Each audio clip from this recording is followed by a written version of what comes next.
feel healthier? I ate healthier, and more energy. It's just like I've just come off it, so I'll see whether I can get it off. And did it reduce your hunger pains and everything? Yeah, so like the big things is Dan's talk about this, but just get to the food. I'm just thinking about food all the time, even before. Really? Yeah, so just when you think about food, and then also appetite present as well.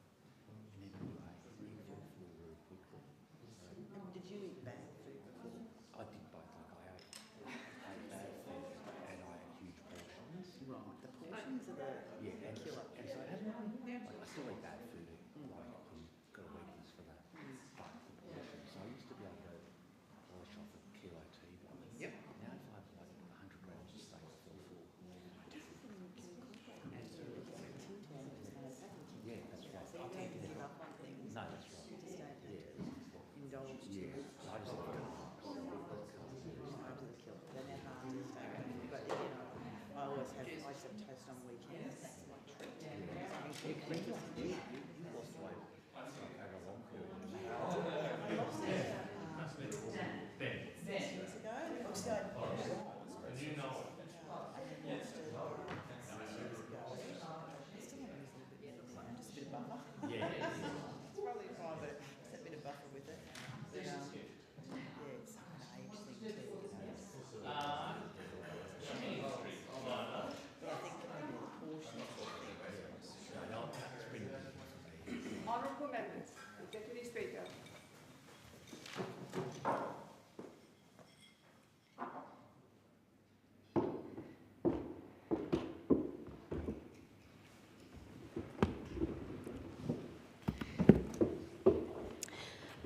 Are there any constituency statements by honourable members? Yes, thank you, Deputy Speaker. I call the member for Keogh. Thank you. A few weeks ago in my electorate of Kooyong, I sat down for coffee with a group of students undertaking mandatory placements as part of their tertiary studies. Among them were future psychologists, veterinarians, social workers and educators. Each shared their story, some with quiet resilience, some with visible frustration, all with a common theme of wanting and needing more support for their prac placements. Deputy Speaker, these placements often require hundreds of hours of hard work. While the changes effective from July the 1st meant that students in education and social services are now supported, many in the care sector are not. One student was undertaking a PhD in psychology. She has to cover the cost of her professional registration, her working with children and police checks, travel and accommodation, all while being limited by her university to just 6 hours a week in her part-time job. Another student who was studying social work described the exhausting process of trying to secure placements. He said, "It's highly competitive, it's far from home, my university offers little support, but I'm still required to pay for the unit as if it was a regular class." Deputy Speaker, the stories I've heard from students from Kooyong are not isolated. Every time I raise this issue on social media, my comments and DMs are flooded with hundreds of stories from students around Australia, each reinforcing that placement poverty is real and it is hurting our future workforce. Some students are being forced to choose between continuing their studies or eating. Some are sleeping during their cars during placements, and that's why they're having to defer or go part-time unnecessarily. This issue places immense pressure on students who are dedicating themselves to careers in the care industry, education and in community service. These are professions which are the backbone of our society. These are the people who will care for Australians in our hospitals, our classrooms and our clinics and our community centres. If we don't support them during their studies, we risk losing them before they even enter the workforce. Education should be an opportunity, not a financial burden. For far too many, mandatory placements mean worry, stress and anxiety, not participation, engagement, fulfilment and learning. So I call on the government to recognise this crisis. We owe it to the next generation to do better for our students. If we invest in them now, we invest in the future wellbeing of all Australians. Thank the member. I call the Minister for Defence Industry and Capability Delivery, Pacific Island Affairs. Thank you, Deputy Speaker. Mental health is something that touches every family, every workplace, every school and every part of our community. and it's something we need to talk about openly, honestly and locally. In my electorate of Shortland, covering parts of Lake Macquarie and the Central Coast, I've seen firsthand the struggles that people face, whether it's a young person battling anxiety, a parent under pressure, someone doing it tough financially, or an older Australian feeling isolated. There are real challenges faced by real people in our community. So when my community told me they needed better mental health support, I took that seriously. And that's why the Albanese Labor government is delivering a free Medicare mental health centre in Shortland, so people can get the help they need, when they need it and close to home. This centre will be open to everyone. No referral, no appointment, no out-of-pocket costs. Just walk in and get the help you need. Because mental health care shouldn't be a luxury. It should be accessible, affordable and local, not just for people in the big cities, but for the people in the regions too. These centres will relieve pressure on families and the broader health system by providing a one-stop hub for support. They'll be staffed by mental health nurses, psychologists, peer support workers and other allied health professionals working together to deliver tailored expert care. Whether it's someone in crisis or simply in need of someone to talk to, they'll find a team ready to respond quickly, compassionately and effectively. People will be assessed on-site and connected to the right evidence-based care. That might be short-term support, longer-term help or a referral to other local services. This is part of our broader commitment to strengthen Medicare and invest in the health of every Australian, because mental health is health. We're not just talking about better mental health care, we're delivering it. The centre can also help connect locals with other services to provide support over the long term, like housing or help finding a job. These centres are built to look at the whole picture and make sure people have the right support to move forward. We want fewer people falling through the cracks, less pressure on our hospitals and more lives changed for the better. That's what good government does. It acts and it delivers real outcome for real people. And under Labor, that's exactly what we'll continue to do. Yes, thank you. I thank the member. Is the member for Kooyong or is it? Okay, am I calling the member for Nichols? Thank you. Or is it the member for Kooyong? Okay. Thank you, Deputy Speaker. Deputy Speaker, very, very welcome addition to the electorate of Nichols is the township of Kilmore, and I've had ongoing engagement with the community. It's a great community. It's actually the community where I went to school. But there's a lot of priority projects that community needs, including the bypass, which has long been mooted but never really progressed, and also the Link Road. It's got some challenges. It's got a very narrow streetscape, but it's a growing community. The infrastructure issues in Nichols are very important to the constituents. It's a regional area. It requires infrastructure upgrades, and I've written to the Minister for Infrastructure, Transport, Regional Development and Local Government about these priority projects, and I hope to get a response and I hope to get some positive action towards some funding towards these critical infrastructure projects. A critical one in the region around Nagambie is Kerwin's Bridge, and I've raised this directly with the Minister, and we've made a number of funding applications for this, but we haven't been able to get a resolution. Kerwin's Bridge is a heritage bridge. It's a wooden bridge. It was damaged in the 2022 floods. As a result of that damage, it was closed down. The Strathbogie Shire estimate that it would cost in the vicinity of $7 to $8 million to repair it to the point where it could be opened up again and connect two communities. So the two communities have been completely isolated from each other because of the inability of this bridge to be opened, which spans the Goulburn Weir. So I'm hoping we can get a resolution on that. Also, I made commitments, if we formed government, that we would provide funding towards the redevelopment of the Shepparton Sports Stadium, which is a critical part of Shepparton's visitor economy, also the Shepparton Bypass, and complete the final stages of the Wellsford Street Arterial Road.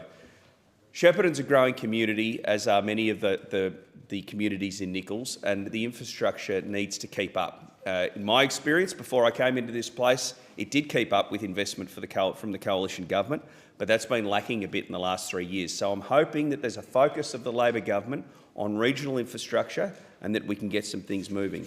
The projects that funded those were the Roads of Strategic Importance, the Building Better Regions Fund, and Regional Airports Funding, Local Roads and Community Infrastructure Program. Now, I do give credit to the Labor government for their Growing Regions Fund, and there was $15 million for Seymour Community Wellbeing Hub and $11 million for the Victoria Park Chuka upgrade funding. And that's welcome, but Growing Regions has ended now, and there doesn't seem to be any budget allocation to continue it on for the other projects, infrastructure projects that are needed. So I'm hoping that that happens and that regional infrastructure becomes a priority of this government as it was of the previous coalition government. Thank you. I thank the member and I call the member for Isaacs. Thank you, Deputy Speaker. I rise to recognise the 40th anniversary of the Cambodian Association of Victoria and to acknowledge two long-standing Cambodian Australian community leaders in my electorate of Isaacs, Dr Richard Lim, OAM, and Mr Yu Horn Chi. The Cambodian Australian community has deep roots in my electorate of Isaacs. Many in the community arrived as refugees, seeking safety following the atrocities of the Khmer Rouge regime. Over 4 decades, the community has made enduring contributions to Australia's social, intellectual, cultural and civic life. My friend, Mr Richard Lim, Dr Richard Lim, OAM, was born outside Phnom Penh and began studying pharmacy before the Khmer Rouge came to power. Targeted during the regime's persecution of intellectuals, he narrowly avoided execution due to a clerical error and lived for years under threat. He later undertook a long and dangerous journey by bicycle across Cambodia, eventually reuniting with his surviving siblings near the Thai border. Richard arrived in Australia in 1980. With his qualifications lost, he returned to high school aged 24, working long hours to support himself. He went on to establish Lim's Pharmacy in Springvale, offering vital pharmacy services in multiple languages to our local community. Lim's Pharmacy also raised money for Cambodia Vision, who carry out vital cataract procedures and provide medical care for Cambodians in rural areas. Richard also mentors young Cambodian Australians and co-founded the Cambodian Youth Association. He later served as Deputy Mayor of Greater Dandenong. In 2014, Richard received the Order of Australia Medal for his extraordinary service to our community. My friend Mr Yu Horn Chi arrived in Australia with his family as refugees in 1980, also having escaped from the Khmer Rouge. He helped establish the Cambodian Association of Victoria, serving as its president for more than 20 years. In 2001, he became the first Cambodian mayor in Australia for the city of Greater Dandenong, and he has served several terms as mayor of Greater Dandenong. Yu Horn has led youth programs, language classes and welfare services that have supported countless families. He remains a very respected leader in the Cambodian Australian community. Richard Lim and Yu Horn Chi are not alone in their experience and their contribution to our nation. Many Cambodian Australians in my electorate of Isaacs have overcome profound hardship and gone on to serve others. Richard and Yu Horn exemplify that civic spirit. I'm grateful for the enduring friendship that I've shared with members of the Cambodian Australian community in my electorate of Isaacs. I commend the Cambodian Association of Victoria on their 40 years of service to our community. And I thank Richard Lim and Yu Horn Chi for their extraordinary commitment to public life. Thank the member. I call the member for McKellar. Thank you, Speaker. I recently hosted a roundtable with allied health providers in my electorate of McKellar. They had written to me with serious concerns about the NDIS pricing review changes introduced on July 1. They told me these changes are already having significant impacts, both on their ability to provide care and on the well-being of their NDIS clients. A key concern was the lack of consultation with the sector before the changes were implemented. Physiotherapists and occupational therapists explained that the new pricing structure doesn't reflect the real cost of running a clinic or mobile practice. Rising expenses, including fuel, rent, wages and insurance, are not being matched by pricing adjustments. Allied health professionals are delivering complex, high-quality care, yet many now earn less than unqualified support workers. The sector feels undermined by pricing decisions that favour growth in the support workforce while devaluing qualified clinicians, and that this has been done without adequate evaluation of the long-term impacts on participant outcomes or cost benefits. One of the most damaging changes has been the cut to travel allowances. Mobile services are already reducing coverage or shutting down, particularly in areas where services are limited. I was told that mobile allied health services are already being withdrawn from my electorate on the northern beaches of Sydney, leaving scant coverage. This means thousands of participants will be forced to travel to clinics, which is often impractical, inappropriate, and likely to cost the NDIS more. The changes also ignore the importance of delivering therapy in homes and community settings. Early sector analysis suggests that without home-based physiotherapy, nearly 30% of participants may require hospitalisation. There is also concern that the pricing review relied on inappropriate comparisons to Medicare and private health insurance, systems that don't reflect the complexity, duration or structure of NDIS-funded consultations. Added to this is the inconsistency in how and when plans are reviewed and the delay in rolling out foundational supports. Some participants have already had funding withdrawn, despite no replacement foundational services being in place. This is causing immense distress and disrupting therapeutic continuity. The allied health sector wants to work constructively with the government to fix these problems, including restoring travel allowances, setting clinically informed pricing, consulting meaningfully on foundational supports and ensuring genuine co-design with providers and participants. I thank the member. I call the member for Richmond. Thank you, Deputy Speaker. And the Albanese Labor government is absolutely committed to strengthening Medicare, and we've been doing that since day one we've been in government. And of course, this week we saw in the Parliament we introduced legislation for cheaper medicines. And this means the prescription on the pharmaceutical benefits scheme will cost Australians no more than $25 from the 1st of January 2026. And of course, this builds on action we've already taken to deliver cost of living relief through cheaper medicines. Of course, we had the largest cut to the cost of medicines in the history of the PBS, the 60-day prescription, saving time and money, and freezing the cost of PBS medicines. And of course, for those pensioners and concession card holders, their scripts, of course, stay at $7.70 until 2030, a vitally important issue, as I have many pensioners and concession card holders in my region. So these cheaper medicines policy, it's another very key cost of living measure that this government has brought in. And of course, for the people of the North Coast, all of our initiatives have made a huge impact upon them when it comes to healthcare, particularly tripling of the bulk billing rates, making MRI scans more affordable, new health services to support those experiencing homelessness, and of course a new headspace in Ballina, which is already opening and providing important services for our younger people. And really importantly, changes to the modified Monash model for the township of Murwillumbah. Deputy Speaker, I've told this House many times the situation there. Of course, under the Morrison government, they actually changed the classification of this wonderful small regional town, Murwillumbah, from regional to metropolitan, which was completely absurd. Of course, it meant that they were unable to bulk bill many people, they couldn't attract many doctors, and the situation was devastating. And I was very, very pleased the Health Minister came to Murwillumbah, met with local doctors, heard first-hand about the impact of this classification. And of course, only a few months ago, it was changed. Murwillumbah is now classified as a regional area again, and very pleased to report that local doctors and local residents there are telling me that bulk billing has increased. We've also now got a lot of doctors that want to move there because the incentives are in place. So again, it's about Labor listening and Labor acting, and for this town in my region, it was a huge improvement when it comes to health services. And of course, during the election, I made those commitments, so we're getting an urgent care clinic in Tweed Heads, which is absolutely important that people can access that and just need their Medicare card to do it. And also a Medicare mental health centre in Tweed Heads, also free and bulk billed. both those services will be so important for the Tweed and the North Coast region as well.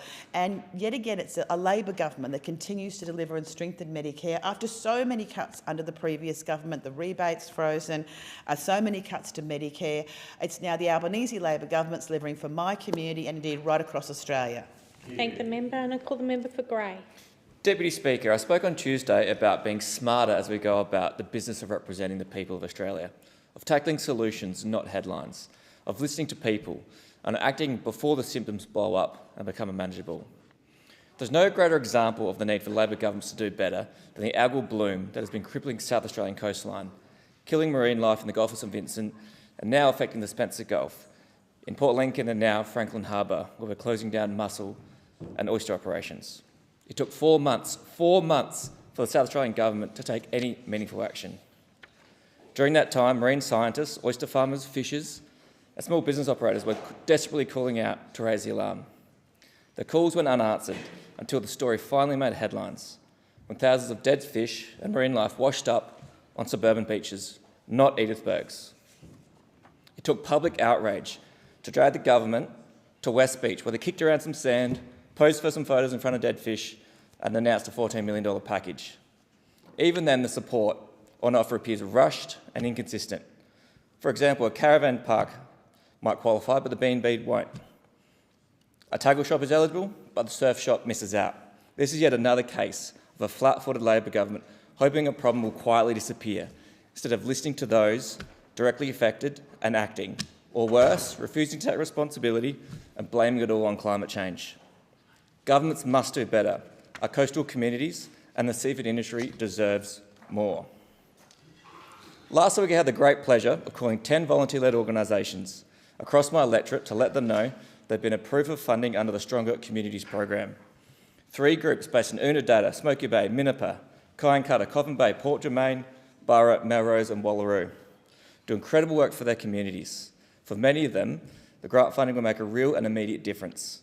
That's especially important at a time when so many volunteer organisations are doing it tough, stretched thin by financial pressures and now burdened with additional ATO reporting requirements for not-for-profits.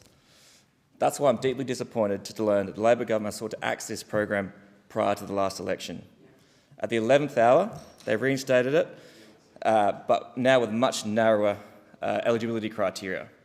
Many small groups, especially in the regions, found themselves shut out of capital improved funding altogether. A further slap in the face for volunteers who are already weathering years of drought.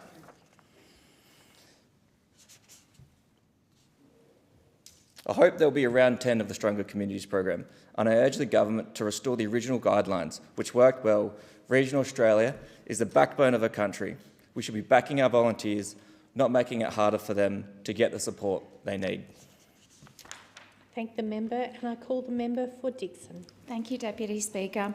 No matter where you live, how much you earn, or how much is in your bank account, everyone should have the opportunity to further their education.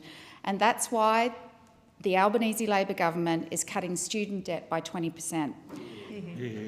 And why the Albanese Labor government opened Queensland's very first suburban university study hub at Strathpine in the great electorate of Dixon. The new study hub on Gympie Road is providing student support and facilities for students who are studying a university or TAFE course without having to leave our community. At the opening of the new hub with Minister Clare, I met students Jackie and Charlene, 2 third-year law students who love the new hub at Strathpine. And Deputy Speaker, I just received an update on their studies. Jackie, who studies law at QUT, recently got a high distinction in constitutional law. She also volunteers with the Women's and Men's Alliance, a local group who provides support for First Nations people. And Charlene, who also studies law at QUT, got a high distinction in contracts law. Charlene recently started a paid role as a paralegal at a local law firm. I'm told it was the first high distinction in law they have both achieved since beginning their studies. Jackie and Charlene attribute their success in part to having the great facilities at the hub available for them to study together, particularly in the lead up to their exams, and they also take advantage of on-site tutors. This is just two examples of many of the great results achieved by the Hub students. Currently, around 45% of young people in their 20s and 30s have a university degree in Australia, but that's not the case in Dixon. In Strathpine, that number is only 12.4%. The evidence shows that where study hubs are, university participation goes up. Bringing education closer to where people call home will mean more people can go to university, particularly those who might not have thought it was possible before. That's why the Albanese Labor government has opened a new study hub in Strathpine. It's why we are funding paid prac for nurses, teachers and social workers. That's why we are delivering more free TAFE, and that is why we are reducing student debt by 20%. Thank you. Thank the member, and I call the member for Hume. Thank you, Deputy Speaker. I want to bring to your attention two important projects in my electorate that are improving the lives of constituents. And I recently had the privilege of attending the official opening of the new Headspace Centre in Oran Park. Headspace, initiated under the Howard government, of course, is a health program for Australians aged between 12 and 25, offering highly effective free or low-cost support for mental health. Figures from the ABS show almost 2 in 5 young Australians aged between 16 and 24 faced a mental health disorder in the past year. That's an extraordinary number, Deputy Speaker. And like many outer suburban areas in south-western Sydney, Oran Park has seen a rapid increase in our youth population and a real need for adequate mental health services. Early intervention is critical in improving mental health outcomes. We know that, and we've known that for a long time. And it's particularly true for young people. They are the future, and it's vitally important they have a safe and welcoming place where they can talk to someone and just be themselves. The teenage years can often be the most difficult in anyone's life, and young people are navigating who they are, what they want to do with their lives, and finding their place in the world. There's also challenges from peer pressure and, of course, the more recent challenge that we've seen with smartphones and social media in particular, which wasn't around, obviously, when so many of us in this place were growing up. Unfortunately, lots of young people fall through the cracks, Deputy Speaker, and that's why it's so important to have someone to talk to who can point them in the right direction. I'm pleased to report the staff at the Headspace in Oran Park are beginning to fill that gap. Young people can call directly or ask a teacher, a parent or other family member to contact Headspace for them, and from there they can be referred to any number of specialists, including psychologists, doctors, social workers, alcohol and drug workers. An outreach service is available at Narellan as well to complement the Oran Park Headspace, and I'd really like to congratulate the South Western Sydney PHN and Grand Pacific Health for making this project a reality in my electorate. I know staff have worked tirelessly to make it happen over a long period of time. Deputy Speaker, I also want to say that it's an absolute privilege to attend the official opening of the Camden Men's Shed in my electorate a few weeks back. The project has been 5 years in the making. A lot of wonderful people have donated time and money to get the facility up and running. I know men's sheds play an important role in the community by providing an environment where men can develop new friendships and learn new skills. There are more than 80 fully paid members at the Camden Men's Shed, and that figure is only growing. They meet 3 times a week instead of 1 and take part in several activities: woodwork, metalwork, welding and so on. They're also building wheelchair ramps at the homes of seniors who have accessibility issues. This is an absolutely fantastic initiative. Well done, Camden Men's Shed. And I call the member for Hunter. Thank you, Speaker. I want to take a moment to reflect on some fantastic visits I've recently had across the Hunter electorate's local med sheds. These spaces do far more than just offer a place to tinker with tools. They are, in every sense, lifelines for connections, conversations and community. At the Singular Men's Shed, I was blown away by the range of activities happening under one roof, from woodworking and gardening to metalwork, art painting, small motor repairs and even catering most of the local men's sheds events with their food and barbecue trailer. It's a hive of creativity, skill and social connection. It's clear that it isn't just about keeping busy, it's about staying connected, staying healthy and looking after one another. Speaker, I also had the chance to go to the Toronto Men's Shed alongside the Deputy Prime Minister Richard Marles and legendary singer John Paul Young. It was a great morning with 3 blokes from very different walks of life brought together to support the same important message: that men's health and well-being matters. That message. The shed is doing great and in great hands with woodwork, metalwork, welding and repairing motors, mowers, line trimmers. I also recently was lucky enough to go to the Wanji men's shed. Yet again I saw some stories unfold, mateship, mental well-being and about 25 different bloody magpies. It was huge. But just last week I was lucky enough to go to the Christmas in July event at the Cessnock men's shed. And may I say that spit roast was absolutely delicious and looking forward to going again. And you guys do a great job out there, so keep up the good work. The smiles, the stories and the sense of purpose you see in every corner of these places is something truly special.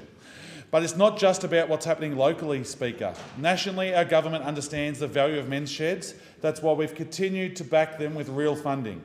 We recently announced a commitment of $8.3 million to extend the Men's Shed Initiative to support Australian Men's Shed Association. Grants of up to $10,000 per shed, which will help provide better facilities, new equipment and good healthy education programs. We know that men's sheds play a crucial role in addressing social isolation, mental health challenges and the need for safe, welcoming places where men can talk, share and support one another. And we're backing that work in, not just with words, but with real ground support. Speaker, I'm looking forward to getting out there to the rest of the men's sheds across the Hunter electorate in the coming months, because every visit, every conversation, every cuppa reminds me just how important and how much that these places mean to men and the communities that they serve. To all the volunteers, to the members that keep our sheds running, thank you for building a healthier and better community. If you're a bloke who's looking for something to do during the week to get out there and have a conversation with a few blokes, get to your local men's sheds. They're fantastic organisations, fantastic bunch of blokes that actually do great work for our communities, and they're always there to have a listen. I call the member for Wannon. Thanks, Deputy Speaker. I received an email from Aidan Gilding this week, and I just wanted to read a little bit of it out because I think it's something that the federal government need to hear. I'm writing to you as a deeply concerned resident of southwest Victoria. Our region is in the grip of a devastating drought, and the time has come for stronger and more immediate support from government at both federal and state levels. As a result of this devastating drought, many local farmers have been forced to truck in water, destock or walk away from generations of work. The financial strain is unbearable, but what's even more heartbreaking is the mental toll that this is taking. The email goes on, but can I thank Aidan for writing to me because he's picked up the sentiment of what's happening across southwest Victoria at the moment, and I know in large parts of South Australia as well. And I once again call on the federal government to support, in this instance the Victorian State Government, in providing more support for our farmers at this time. They need it, and they desperately need it. And I say to the Agriculture Minister, please come down again, but this time make sure you let local members of Parliament know you're doing it so we can take you out and so you can hear firsthand what is happening on the ground. And can I also say to the Prime Minister, you returned my text message through a phone call. We had a very good conversation about what's happening on the ground. But please, Prime Minister, time for talking is over. We need more help and more support on the ground right here and now. And I call on the government to act and act immediately. Deputy Speaker, the Western Highway is the main thoroughfare between Melbourne and Adelaide. We have begun the process of duplicating that highway from Melbourne through what is meant to be Stawell. But the sad reality is that duplication has stopped just west of Bangor. And I'm calling on the federal government, because the money is there, to continue the duplication of the Western Highway to Ararat. What we are seeing in the last couple of years is sadly lives being lost because this project has stalled. And there is no good reason as to why this project should be stalled. We have to get on and finish the job, because otherwise, sadly, more lives are going to be lost, more people are going to be injured because of road trauma. This highway needs to be finished to Ararat and needs to be finished now. Thank the member, and I call the member for more. Thank you, Deputy Speaker. Those who know me know how much I value the power of education. After qualifying and working as an electrician, I retrained as a lawyer, a journey that opened doors I never thought I'd walk through and ultimately led me to this place. Education transforms lives. It builds skills, unlocks opportunity and helps people realise their potential, no matter where they start. But I also understand how burdensome student debt can be. Like many Australians, I felt the weight of a HECS loan, especially when trying to buy a home, start a family, or simply make ends meet. Australia's HECS system is a good one. It removes the upfront cost of university and ensures your ability to study isn't determined by your postcode or your parents' bank balance. But let's be honest, the system hasn't kept pace with reality. Debt still accumulates. Indexation can take people by surprise, and for many, the finish line feels like it keeps moving further away. That's why I'm proud the Albanese Labor government is delivering meaningful relief, cutting every eligible student debt by 20%. It's a bold and fair reform that reflects the pressures students and graduates have faced and ensures the system works better into the future. More than 3 million Australians will benefit from this reform, including over 18,000 people in my electorate of Moore, who together hold more than $465 million in student debt. That includes over 12,000 young people under 35, many of whom are just starting out in their careers. The average debt among them is around $27,000, not a small figure in today's economic climate. This is not an abstract policy, it's a local issue with real impacts. Moore is the home to Edith Cowan University's Joondalup campus, one of WA's leading tertiary education institutions and a cornerstone of the local community. Future nurses, teachers, engineers and midwives study here. Many are in Commonwealth supported places and will directly benefit from this 20% HECS cut. I was recently privileged to tour through the upgraded midwifery school with Professor Karen Strickland, where students will also be assisted by the paid prac program. This reform reflects the values I bring to this place: fairness, equity, and the belief that education should be a ladder, not a burden. Because no one should be punished for getting an education, and no one should have to choose between building their future and affording their present. This reform is about more than just numbers on a balance sheet. It's about restoring fairness to a system that too often leaves people behind. Thank the member, and I call the member for Herbert. The cost of insurance in Townsville has spiralled out of control, placing an unbearable burden on families in the electorate of Herbert. Residents are grappling with premiums that have tripled or quadrupled, pushing many into despair. One resident told me, "Last year, my insurance was $2,800. Now it's increased to over $30,000 annually. This is a ridiculous increase, and how can it be allowed?" Another told me, "Insurers are making living this beautiful region a dreadful, unpredictable nightmare, with their strata insurance rising almost 400% in the last couple of years. No family should be forced to choose between putting food on the table or paying these outrageous insurance bills. It's a disgrace that insurance companies are hiking up premiums, often in low flood risk areas, while the Albanese Labor government fails to hold these insurers to account. The reinsurance pool launched in 2022 was meant to make insurance affordable in areas like Townsville. The ACCC's report last week shows it's provided minimal relief and insurance remains out of reach for far too many in the regions. Neville, a Garbutt homeowner, told me, I just want to take insurance out like most other people. But he faces quotes of up to $14,000. Shockingly, the report shows that premiums have actually risen for those at low to no flood risk. As one constituent said, "I've never been flooded, I'm not in a flood zone, yet insurance companies have listed me down as a high flood risk. We have no option but to sell and move." It's clear the scheme is failing to deliver on its promise.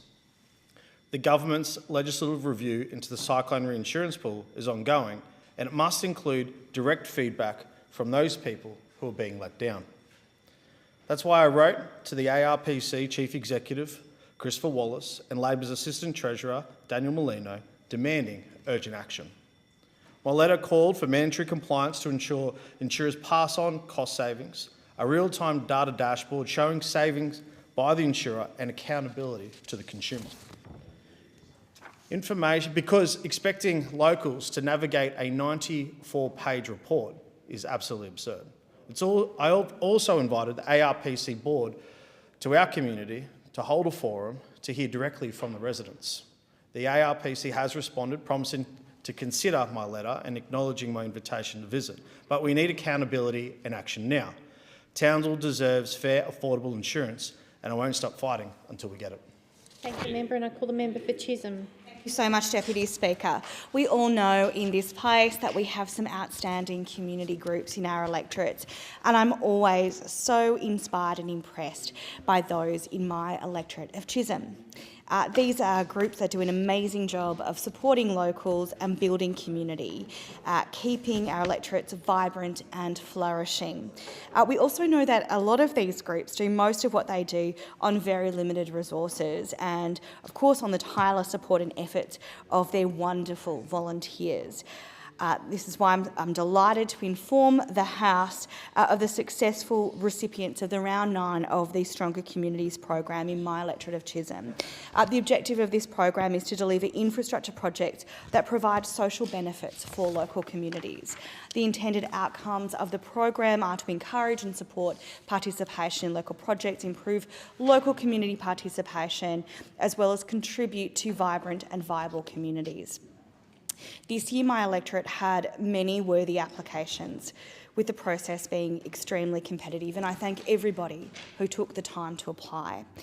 I'm pleased to advise the House that successful organisations for this round are the Ewing Kindergarten, Burundara Writers, Alamein Neighbourhood and Learning Centre, the Scout Association of Australia Victorian Branch, Camberwell Lacrosse Club, the Craig Family Centre, the Pied Piper Toy Library, the Scout Association of Australia, Baptist Union of Victoria, Greek Orthodox Archdiocese of Australia, the Eastern Dragons Cricket Club, Umbrella Dementia Cafes, the Notting Hill Community Association, the Richmond Cricket Club Incorporated, the Laburnum Cricket Club Incorporated, Cerebral Palsy Education Centre, Box Hill United Pythagoras Soccer Club and Burwood City Football Club.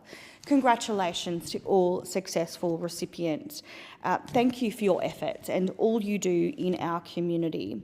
I hope that the support received from our government will be helpful in ensuring that you can extend your work.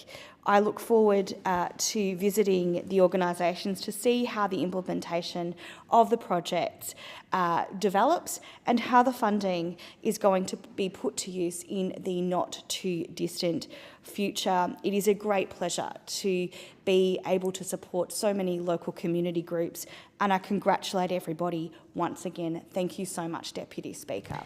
Thank you, and I call the member for Burrell. Thank you, Deputy Speaker. It was a real privilege to attend and present awards at the Beecroft Rotary Youth Awards. These awards are an initiative of the Beecroft Rotary Club as a way of encouraging and celebrating the remarkable young people in our community that have gone above and beyond for the future of their community.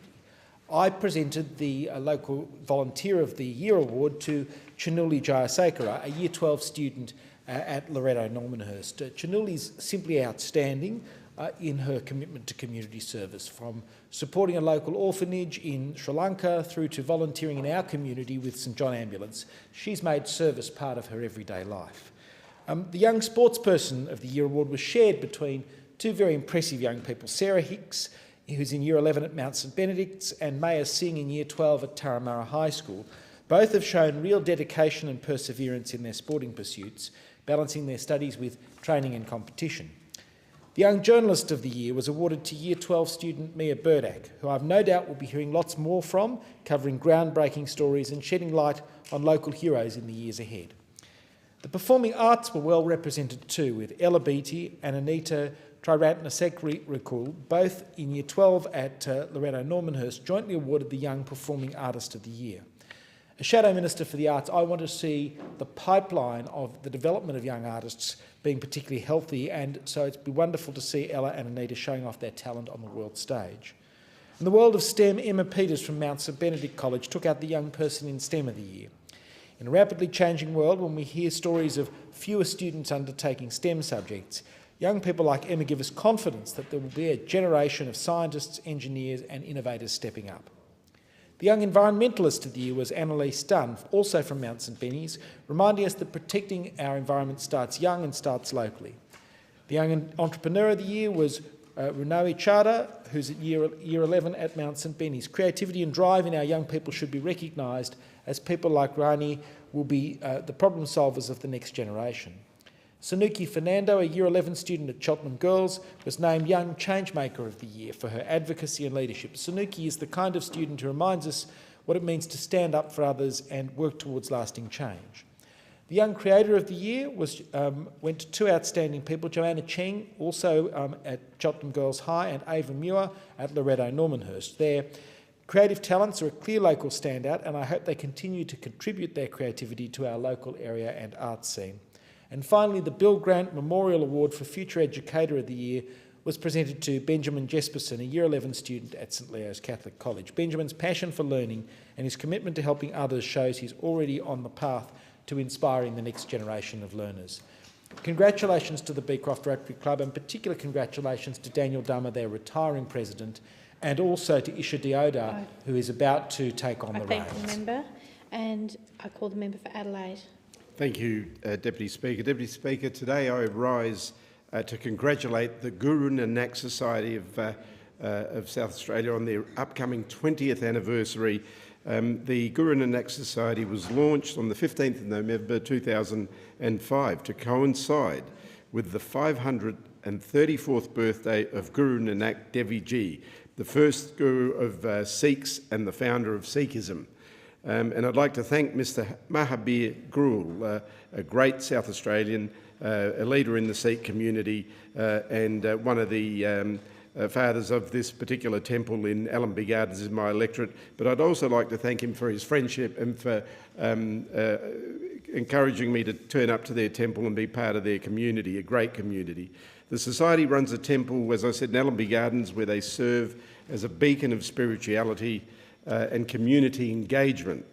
On average, the Society serves 3,500 vegetarian meals a week to members of the community, and not just the Sikh community. Members of the community wide and spread, anyone can attend and you can get a meal, and they are really great community workers when it comes to doing outreach programs as well.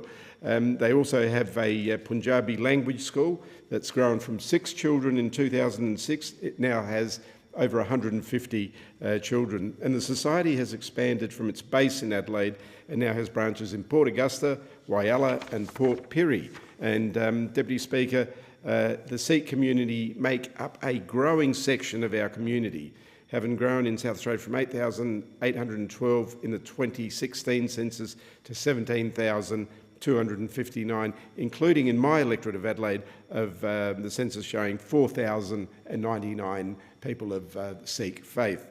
Last year I had the privilege of attending the 36th Australian Sikh Games. Over the course of the 3-day event, over 100,000 people attended in Adelaide at Ellis Park. And they watched 3,500 athletes compete in various sporting events, including the showpiece, Gabadi event, and it's events like these that the Guru Nanak Society play a massive role in feeding the public and hosting it. The Guru Nanak Society also hosts an annual Lorry Mela every January since the inaugural Mela of 2010.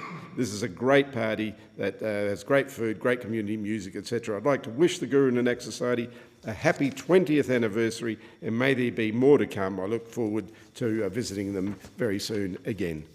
I thank the member, and I call the member for Casey. Thank you, Deputy Speaker. Well, Saturday night was a perfect night for a run around Kaloran Park in Mooroolbark with the Mooroolbark Girl Guides. And I was glad that my kids and I could join the guides for a 2-kilometre run as part of their Runbaree Fun Run to raise funds for the girls to get to the International Jamboree event in New South Wales. The 2-kilometre run was nothing on guide parent Chris, who ran 100 kilometres on the day, passing every guide hall in the Yarra Ranges, including Mooroolbark, Lilydale, Yarra Glen, Yarra Junction, Hillsville, Montrose and Mount Evelyn. He also stopped at the Yarra Valley Chocolatier and the Sylvan Football and Netball Club. And I'd like to congratulate Chris on his huge efforts to get help to the girls so they can get to the Jamboree. And I wish the Mooroolbark Girl Guides all the best with their fundraiser, and I can't wait to hear about the experience at the New South Wales Jamboree. And events like this wouldn't be possible without the hard-working volunteers and families who give so much to ensure the smooth running of local community groups. And in Casey, we are fortunate to have many local volunteers and community groups who give so much without ever asking for anything in return. To recognise their dedication, I'm pleased to announce that nominations are now open for the 2025 Casey Volunteer and Community Awards. These awards are an opportunity to recognise the outstanding individuals and groups who make our community stronger and more connected through their service. Whether it's a tireless volunteer, a grassroots organisation or a quiet achiever who goes above and beyond, our volunteers deserve to be celebrated. It's an opportunity to think about the people in your life. RSL members, Rotary members, Men's Shed, Probus, a sporting club, the CWA. Perhaps someone who volunteers with our emergency services, works with animals or supports our young people. It could be someone who helps keep local organisations running or otherwise goes out of their way to support others in need and make our community stronger. If someone comes to mind, I encourage you to put their name forward and nominate them for the 2025 Casey Volunteer and Community Awards. I'm looking forward to seeing the room packed with volunteers and community groups at the awards this November. And these awards are so important because these volunteers give so much. They are so humble. They don't want praise. They don't want recognition. Every time one of these award winners receive it, they say, no, someone else was more deserving, but they are deserving. They give so much to our community, and we need to and we should celebrate them. Thank you to all the previous winners. I look forward to celebrating with all of those volunteers later this year. I thank the member, and I call the Minister for Skills and Training. Thanks very much, Deputy Speaker. Last month, I had the very great honour of bringing together some of the incredible community members in the Scullin electorate at my annual Scullin Volunteer Awards, paying tribute to nearly 50 volunteers, people like Mabruka Mohammed, the co-founder and the president of the Libyan Women's Association, someone who's dedicated over a decade to service and to advocacy, as a volunteer for a significant emerging community group in the northern suburbs. Ms Mohammed is strengthening cultural connections and health education. She's someone who's doing so much to build a stronger and better connected community. And I'm so proud of so many people like her amongst the diverse communities, the sporting clubs, the scouting groups, the neighbourhood houses and social enterprises in the Scullin electorate. Groups like the Laylaw Men's Shed, like the Mill Park Football Club, like Whittlesea Community Connections, the lifeblood of a strong, diverse and united community. Across all of these groups, there are so many dedicated and passionate volunteers who turn up week after week, never seeking recognition for themselves, but contributing, making the suburbs of the Scullin electorate such a special community. So in this place, in Australia's Parliament, I want to say a big thank you to every volunteer in the electorate of Scullin. You do so much for so many. and I want to encourage others to think about the contribution they can make in their communities, but also to give a shout out to those who they see around them making a difference for others. Deputy Speaker, earlier this month I had the opportunity to take a look at the progress being made in the construction of the Epping Study Hub with my friend, the member for Calwell. The northern study hubs in Epping and Broadmeadows will transform the lives of people in the northern suburbs, and I'm incredibly optimistic for the contribution this will make to the future of our communities. Because in Labor, where you live should never be a barrier to completing a tertiary qualification. The study hub will bring university and TAFE closer to home, with not just a place for students to study, but a place for students to receive tailored academic support and build stronger connections with their fellow students. Now, Deputy Speaker, the City of Whittlesea has a university attainment rate of just over 23%, well below the round about a third across metropolitan Melbourne. This simply isn't good enough. This hub will make a real difference, and where it's located, right next to Epping train station, next to the plaza, and located at the Melbourne Polytechnic Library, will make a real difference. The hub's also right over the road from St Monica's College, inspiring the next generation of students to pursue opportunities in university and TAFE. For my constituents in Scullin, the Epping Study Hub is open for online registration for universities and TAFE students. I encourage everyone to do so. Thank the Minister, and I call the member for Forrest. Thanks, Deputy Speaker. The 50th anniversary of the National Wine Show of Australia was celebrated in style at Parliament House on Thursday, 12 June this year. To be eligible for the National Wine Show of Australia, wines must first win a gold or silver medal at a qualifying state, capital city or regional wine show, making this a true showcase of Australia's best of the best. Wines from the Margaret River region, despite representing just 2% of the national grape crush, took home 8 of the 23 national trophies. This is the highest number of trophies awarded to any single region this year, underscoring the exceptional quality and reputation of Margaret River producers on the national stage. In the hotly contested Battle of the Wine Region electorates, Forrest took the top honours this year, collecting an impressive 8 national trophies. Mayo followed closely with 6, Barker and Bendigo each secured 2, while wineries in the Hunter, Flinders, Indi, Bass and Clark each brought home 1 apiece, highlighting the breadth and diversity of Australia's top-performing wine regions. The award-winning wines representing an outstanding quality but across a wide price range, with retail prices from $16 to $130 a bottle. Notably, some 16 of the 23 trophy winners are priced under $50 a bottle, making this year's champions both accessible and exceptional in value. Forrest's trophy winners came from Tripe, Hamlin Bay, Xanadu, Deep Woods and Evans and Tate. Whilst the Decanter Worldwide Wine Awards, being the world's largest and most respected wine competition in its 21st year this year, and regarded as one of the most rigorous and influential wine competitions in the world. Amongst the 57 countries participating, Australia ranked 4th overall, with only France, Italy and Spain in front. And of course, in Australia, Margaret River emerged as the most awarded wine region, securing a total of 104 medals at the show, including 22 top-tier awards, 1 Best in Show award, 4 platinum and 17 gold medals. According to Decanter, only 50 wines globally received a coveted Best in Show accolade, representing just 0.3% of all entries. This year, Xanadu's Reserve Cab Sav 2022 picked up a Best in Show gong. Kate Mentell, Deep Woods, Fermoy and Grayland all picked up platinum awards, whilst gold went to Amelia Park, Brooklyn Valley, Brown Hill, Kate Mentell, Deep Woods, Domain Naturalist, Flame Tree, Forester, Grayland, House of Cards, Howard Park, Nocturne, Once and Well and Stella Bella. It is really no wonder that the Margaret River wine region is renowned on the global stage as one of Australia's premier wine regions. Thank you. I thank the member, and I call the Leader of the House, Minister for Home Affairs, Immigration and Citizenship, Cybersecurity and Arts. Thanks very much, Acting Deputy Speaker, and can I congratulate you on your reappointment to the Speaker's panel. This year, Australia marks one of the most significant moments in the immigration history of Australia. 50 years since the arrival of Vietnamese refugees. The anniversary holds a particular meaning in my part of Sydney.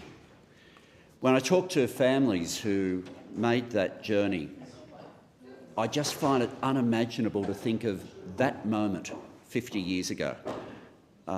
For most families like mine, you just presume you'll be in the country of your birth your whole life. And those Vietnamese families had all started with the same view. But to reach that moment where they had to make the decision to flee, seeing democracy fall behind them and not knowing what was ahead.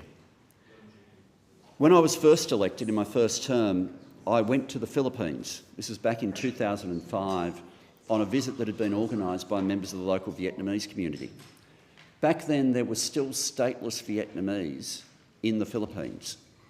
They had failed in their refugee claim because of the speed of processing at the time, even though they were in identical situations to those who had successfully gone through their refugee processing.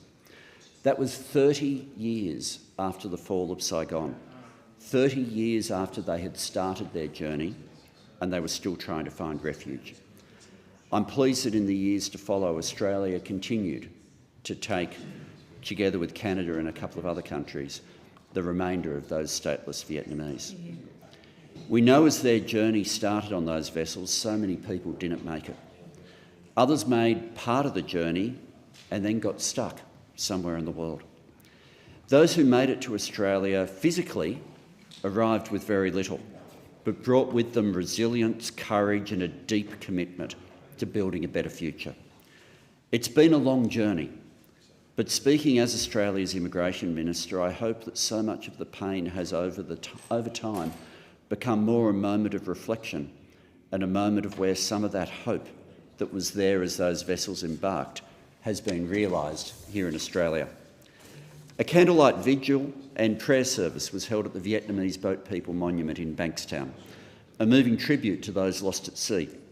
When you look at the monument, no one's looking back. They're all on a tiny vessel looking ahead as democracy fell behind. From the commemorative service, I noticed that there was a sign beside me that had the Vietnamese community saying thank you to Australia. I say to the community, never underestimate how much Australia says thank you to you. We're a stronger nation because you are here, we are capable of more because we are here, you are here, and we are grateful because you are here. In accordance with Standing Order 193, the time for members' constituency statements has concluded, and I call the clerk. Next item of business, further statements on the Moscow 1980 Olympics. And I give the call for the Minister for Immigration, Foreign Affairs and Trade, Assistant Minister. Thanks, Speaker. I grew up in Maroubra, and like every kid growing up in Maroubra in the 70s and 80s, you learnt to surf and to swim. And when I was swimming at Heffron Pool, the people that I idolised as a kid were a few lanes down, swimming under the tutelage of the great John Rogers. And they were the likes of Max Metzger, Ron McKeon, Graham Brewer, Michelle Ford and Trevor Cracknell. I saw the gruelling sets that they used to get put through by JR and how hard they trained for that one shot at representing their nation in the pinnacle of sport, the Olympics. And I imagine that's the same for every Olympian in every sport that they train for, day after day, month after month, year after year, waiting for that opportunity to fulfil their dream to represent their country at the Olympics. And for the 1980 team to have that dream ripped away would have been heartbreaking and harrowing, particularly in circumstances beyond their control. And in an unfair manner, when sports people were asked to undertake a boycott, but in other facets of society, most notably in the economy, we still continued to trade with Russia. So it was fitting that those 1980 Olympians were welcomed home yesterday by the Prime Minister and Leader of the Opposition here in the Parliament. And we thank them We thank them for coming to Canberra, we thank them for coming to Parliament, but most importantly, we thank them for representing our nation with pride and distinction at the 1980 Olympics. It was a tribute to their courage, to their conviction and to their hard work in representing Australia at that time. That team gave Australia one of its greatest Olympic moments ever. Who could ever forget those iconic words of Norman May in calling the men's 4x100 medley relay when he uttered those immortal words, "Gold, gold to Australia." The member for Wannon remembers it. Gold, gold to Australia. Those iconic words that every athlete that competes at the Olympics for Australia after that time hopes to hear being commentated on in their race. That team gave that moment to us, to our nation, and to every Olympic athlete after that, and for that we truly thank them. Speaker, I reckon the best time that I've ever experienced as an Australian, and the proudest that I've ever been, was during the Sydney Olympics. The feeling and the buzz around Sydney at the time was unbelievable. Everyone had a smile on their face. Everyone was proud to be Australian because the world had been invited to that spectacle of the Olympics, and Australia had done such a good job in putting it together. And I imagine it would have been the same in 1956, as it will be in 2032 in Brisbane. The Olympics is humanity at its best, and that is something that should be celebrated and we should be very proud of. And those Olympians that we paid tribute to yesterday, and the fact that they came to Canberra with no bitterness, no animosity, no regret, I think symbolises that Olympic spirit. And that is something that they should be very, very proud of. And that it was why it was appropriate that we, as a government, as a nation, welcome them home finally after 45 years and said thank you for representing Australia with pride and distinction, thank you for being proud Australians, and thank you for continuing the Olympic dream. Yeah. I give the call to the member for Warringah. Thank you, Madam Deputy Speaker. I was deeply moved yesterday by the attendance of the 1980 Moscow Olympic team in the chamber. And I thank the Prime Minister for acknowledging the incredible sadness and weight the actions of our nation and the politicisation of the participation in the Moscow Olympics had on so many people. Those that went, those that didn't go, but those who were also prevented from going. The lead up to the Moscow Olympics was one of the most difficult periods for the Australian athletes. The Soviet Union's invasion of Afghanistan disrupted their moment of pride, turning a celebration of athletic competition to a battleground of political tension. Intense pressure from the Australian government, sporting administrators and so many commentators pushing for a boycott of the Games. Australian Olympic Committee voted narrowly to attend.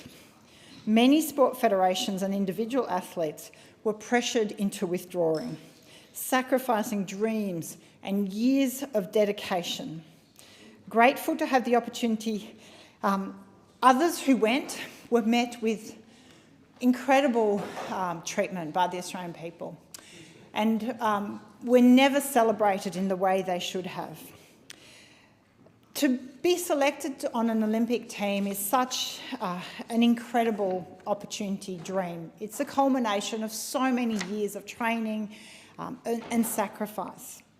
And to have that dream and ambition tarred and marred by so many others, externals, who have no real comprehension of what it's taken to get to that point is incredibly frustrating and sad. And I think it's a moment in Australian history that we need to learn from and make sure we don't repeat.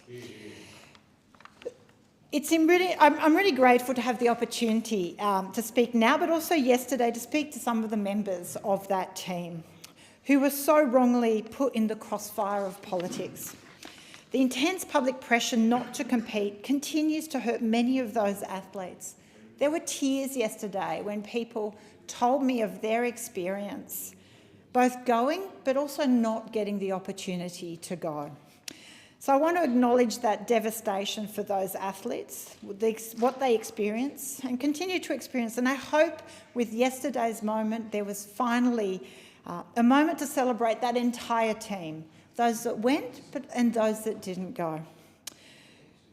I talked to one member who spoke of being part of the women's hockey team. It was going to be historic, first ever women's team to participate, and they were favourites to do very well. And a week before they were due to go, the Federation made the choice that they would not attend, that sport would not participate.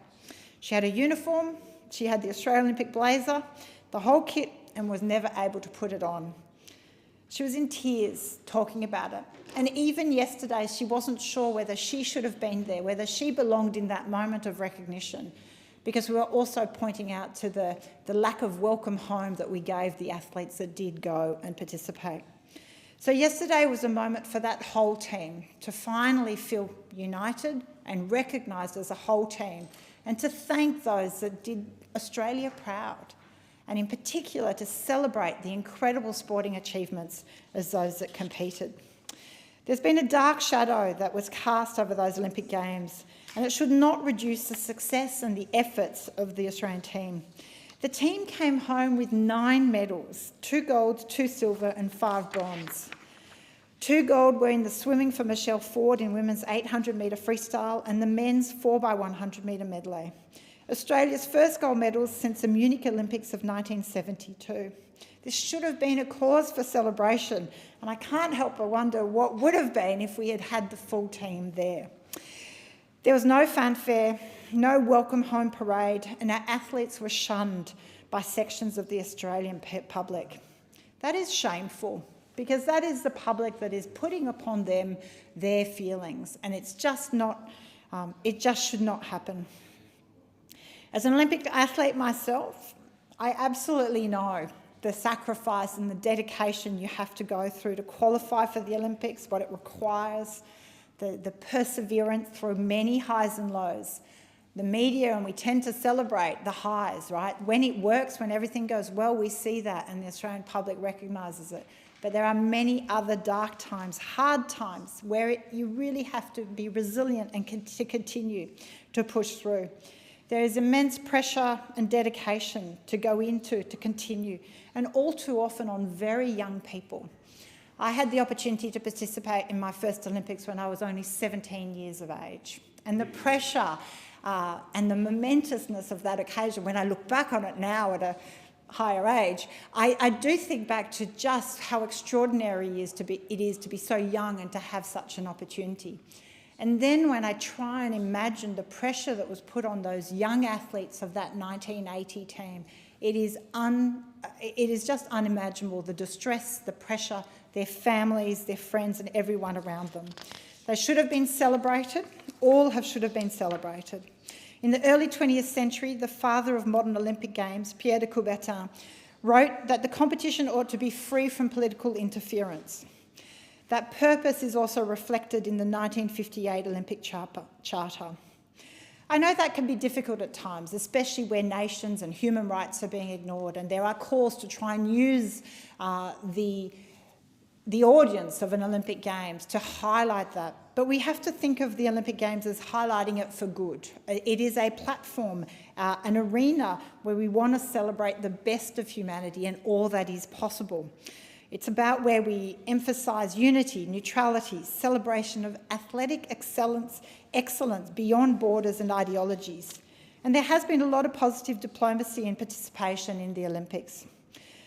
Sport has a really strong power to unite us all, to lift us and to reflect the very best of who we are and who we can be. Politicians should not grandstand or stand in the way of athletes pursuing their dreams. I would argue they have very little idea of just what it takes to get there. A couple of us do. prominent examples of the power of sport to unite and not divide us. Just at the last Olympics, during the Paris Games, the refugee Olympic team made up an independent Olympic participation because they can't compete for their own country. It's so incredibly compelling to see that team compete without the kind of resources and support that national teams get. Athletes compete independently, unable to represent their home countries due to conflict or displacement. But that visibility for that refugee team is incredibly important. And at the Paris 2024 Olympics, Cindy Ngamba, I won't do justice to her name, a refugee from Cameroon, won the refugee team's very first medal, a bronze in the women's middleweight boxing. Now that is historic and important. So we must continue to acknowledge the pain caused when politics interfere with sport. Athletes were let down when their moment of pride and achievement came in 1980, and it was overshadowed by political decisions.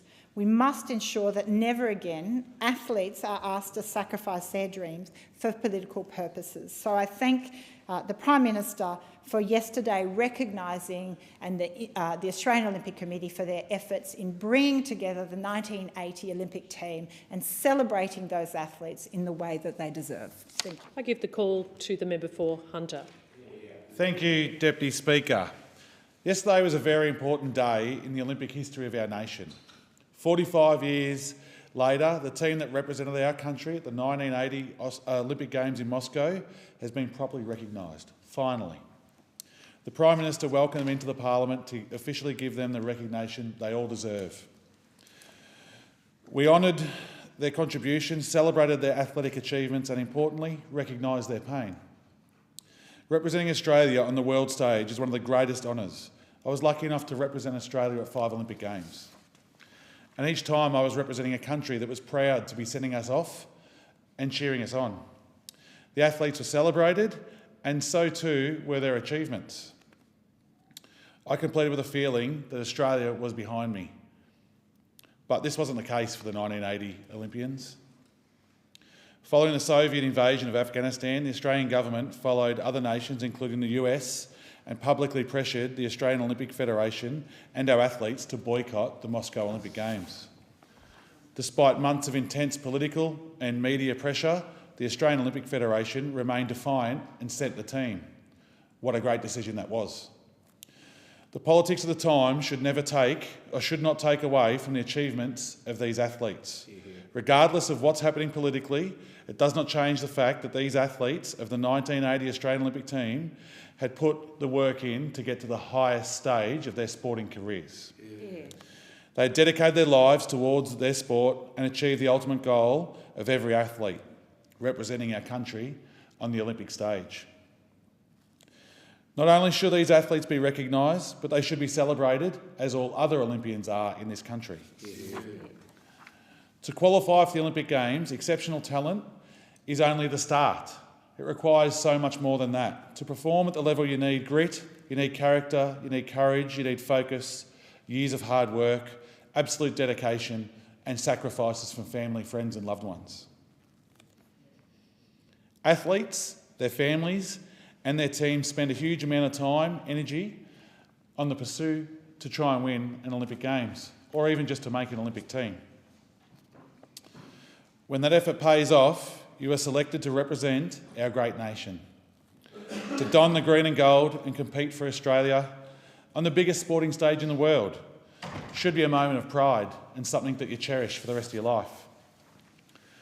When you walk into the opening ceremony at the Olympic Games behind the Australian flag, you should draw strength from knowing the whole of Australia is with you. When you compete, you should feel that Australians of all sorts, everyday punters watching at home, to our leaders, our commentators, and just anyone in general, is all there, having your back and watching you and cheering you on. And on your return, you should be welcomed home, celebrated for the inspiration you have brought to the next generation of Australians. The Australian government's boycott of the 1980 Olympics put our athletes in a terrible position. It unlocked a wave of public pressure to drop out of the Games.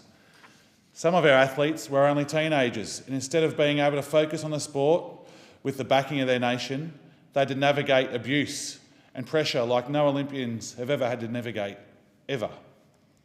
Ultimately, 121 athletes represented Australia, where they competed on the world stage and won this country 9 Olympic gold medals.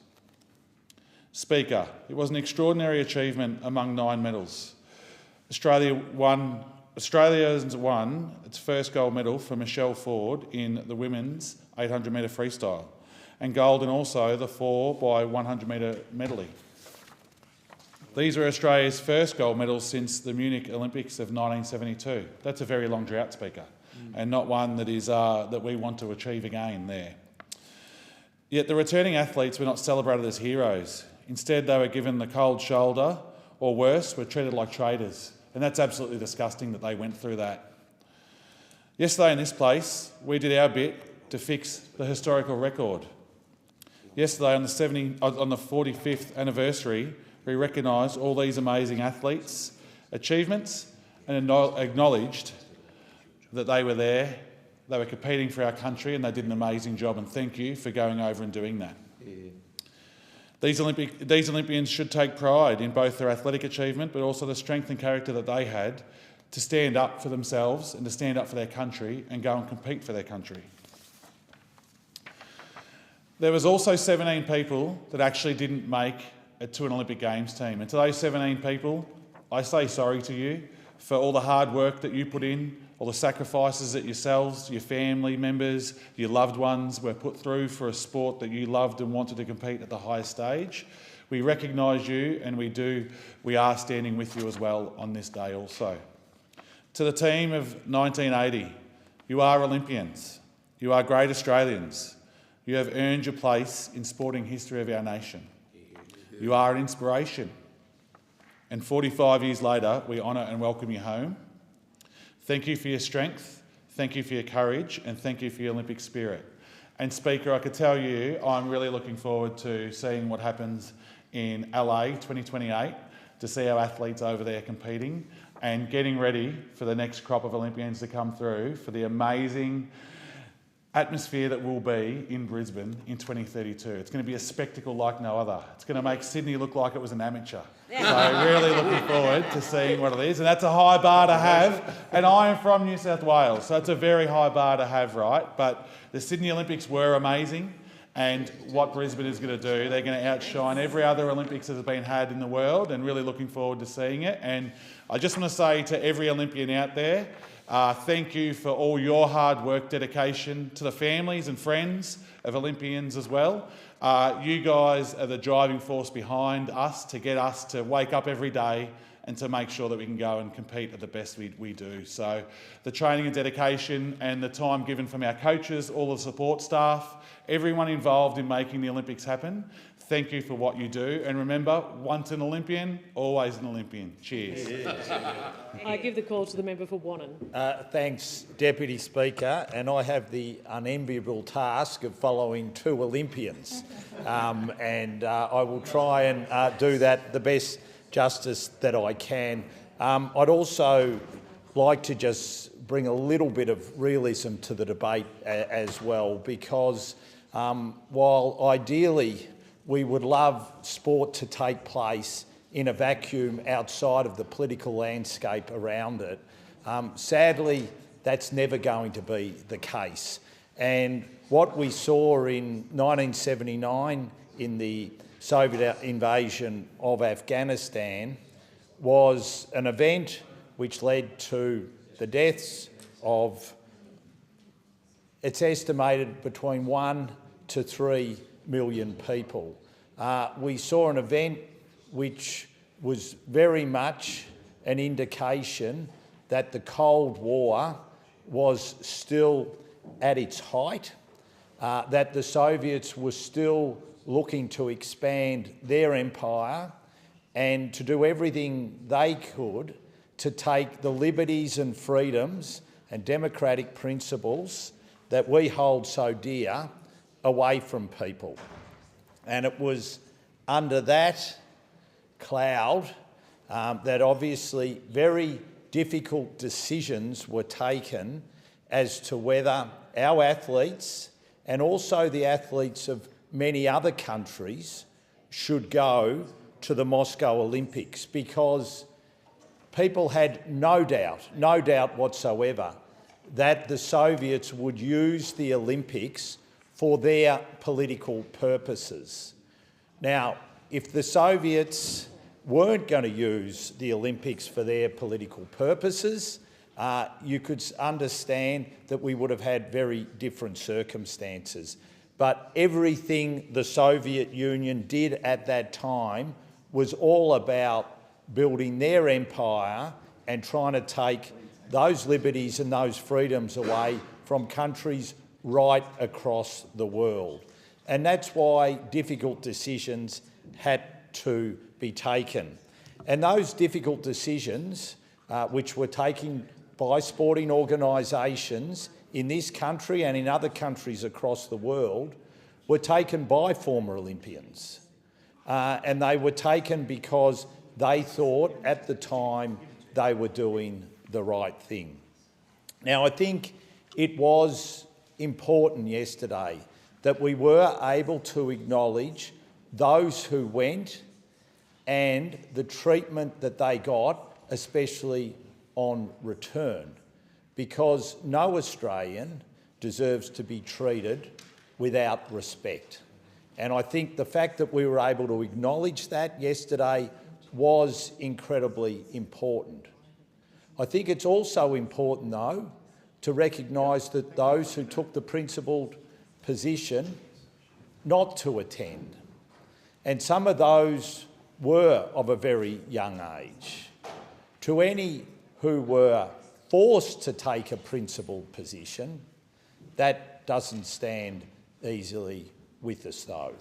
So what we have to do is make sure that we understand the complexity of which these decisions were taken. And even though we can stand here today and say this should never occur again, I think we also have to understand the realism of which us saying those words and what the actual reality would be, because we could be faced with a situation like this again. And I don't think any of us should underestimate that that could take place, because the sad reality is that trying to divorce life from sport and sport from life is nigh on impossible. And we see that on a regular occurrence even today. So I think what we have to do is make sure that we know and we understand that what we always have to do is live with the ideal that we should always respect people, no matter what the circumstances of the decisions that they've undertaken, and especially when ultimately they're decisions of conscience. And to the athletes who went and who achieved that goal of being an Olympian, we should treat them with the respect that they deserve. But for those who didn't go, we should also acknowledge and respect the principles under which they took those decisions. And to those who had to take those decisions, who had to put the geostrategic complexities of those times as part of the considerations that they took, for those Olympic sporting bodies who said yes or who said no. And I say it again, there are Olympians who sat on those sporting bodies. To the difficult decisions that they have to take, we need to have to be able to acknowledge and understand that. And I think we've got to be able to acknowledge and understand that even though we would like these decisions to operate in a vacuum, that is never going to be the case, because human rights abuses sadly continue today, like they took place in 1979 and 1980. And we also have to understand that although the Olympic ideals are ideals that we would all love to see time and time again, especially when the Olympics take place, sadly there will be governments who will use the Olympics for political purposes, and we cannot be blind to that. Can I turn my attention, like the five-time Olympian before me did, to what's coming ahead of us? Because I think we can all unite, rightly, with the two venues which are ahead of us. Los Angeles is coming up, and to all those young Australians who are trying to qualify, who are trying to represent their country at the Los Angeles Olympics, I wish you all the best. And there are young people in my electorate who are striving to represent our nation at Los Angeles and then in Brisbane. And I say to you, I hope that your dreams and your desires come to fulfilment, because nothing would give me greater joy than see you representing our country at those Olympics. And can I say to everyone who is working tirelessly and hard and dedicating themselves to try and be part of our team for the Brisbane Olympics, good luck, because representing your country at a home Olympics, to me, as an outsider but sport lover, would seem like the greatest thing that you could ever achieve. And I think we all saw that with Cathy Freeman in the Sydney Olympics, and we hope that there are more Cathy Freemans when it comes to the Brisbane Olympics. And to all those, and we shouldn't forget this, who also have that huge task to make sure that the Brisbane Olympics are the greatest Olympics of all time, because that's the ideal. No, that is the ideal. Sydney was at that time, but now we all of us need to join together to make sure. And Melbourne in '56 at that time was the greatest Olympics of all time. But what we have to strive is to make sure that Brisbane, we can say at the end of it, that it was the greatest Olympics of all time, because although we've had we'll have Queensland, and we've had New South Wales, and before that Victoria, I think when it comes to the Olympics, we should be able to put state of origin behind us, and we should be all able to join together and say, we hope that Brisbane does its proud. But let's not underestimate that that's going to take a power of work, a power of planning, and all of us coming together at the federal level, at the state level and at the local government level to make sure that those facilities and all the organisation that goes around it is absolutely world class. Thanks, Deputy Speaker. I move that the House do now adjourn. Thank you. Do I have a seconder? Thank you. Michael. And I give the call to the member for Riverina. Thank you, Speaker. And I've just had a very interesting meeting with Wes Lambert. He is the Chief Executive Officer of the Australian Restaurant and Cafe Association Limited, and he painted a dire picture of where the hospitality sector is. Indeed, 11,000 hospitality businesses have collapsed in the past 12 months. And as Mr Lambert just said, they've shut their doors and they won't reopen. 80% of those are in metropolitan areas, 20% regional. And there's a number of factors as to why these hospitality businesses are going belly up, but it's on Labor's watch.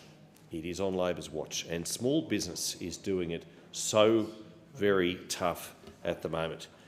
The average restaurant profit margin, according to this latest report, it's the financial year 26 Policy Priorities Supporting Australia's Restaurant and Cafe Future, published by the Australian Restaurant Cafe Association, ARCA. 3.8% for the average restaurant profit margin. Now, that is meagre. So you can see the thin margins under which these restaurants are operating. The average cafe profit margin, 3.3%. You can only charge so much for a cappuccino. You only charge so much for a coffee. And the power prices for these businesses are just going up and up and up. And we can hear the Climate Change Minister in question time go on all he likes about power prices falling. He isn't living in the real world. He's certainly not getting out and talking to the likes of Mr Lambert. He's certainly not getting out. He's probably enjoying his latte, his magic, but he's certainly not speaking to the person who's making it, to the owner of the business, indeed, who is employing that barista, because the power prices are going through the roof. Now, ARCA is in this report talking about staff shortages. A total of 48,217 staff shortages, everything from chefs to cafe managers, wait staff, baristas, bartenders, hosts and hostesses. It is a dire situation. They suggest that the government fund a nationally available, fully subsidised hospitality, job-ready, short course program covering RSA, food safety, barista, bartender and knife skills. Not a bad idea. Not a bad idea. The government talks a lot and talks up its HECS relief that it has put in through the Parliament this week. Talks up free TAFE. No such thing as free TAFE. It's actually not happening. I mean, Labor can talk it up as much as they like. They can pretend there's free TAFE, but there's not. There's a lot of asterisks with see the clause beneath here, and I think the government would do well to listen. And I know a couple of ministers have, but meet Mr Lambert, but more importantly, get out to your local restaurants, get out to your local cafes and meet the people there and ask them about energy prices, because they're going through the roof and it's on Labor's watch. And not only that, today we've had a report in the Daily Telegraph about constructions insolvencies per financial year. And again, this is grim reading. 2014-15, construction insolvencies 611. I'll just go forward to 2019-20, 498. What is it today? 2024-25, wait for this, it's 1,567 construction firms have gone to the wall. Trouble is, they're not building walls. They've hit the wall, and it's a brick wall, and it's causing such pain. Now, again, we come back to this situation where Labor is talking up its HECS debt relief. What about the tradies? What about the bricklayers? What about the sparkies? What about those people who are building houses? Labor wants to build 1.2 million homes. Good luck with that. We heard in question time yesterday the figures that Labor's suggesting they've already built. No, Labor hasn't built a single house. It's the bricklayers, it's the sparkies, it's the tradies who are building the homes. And the number of homes quoted yesterday is in no way, shape or form in real times with what's actually occurring. Labor needs to get back to its real values, and that's helping the workers in the building and construction sector and the hospitality industry.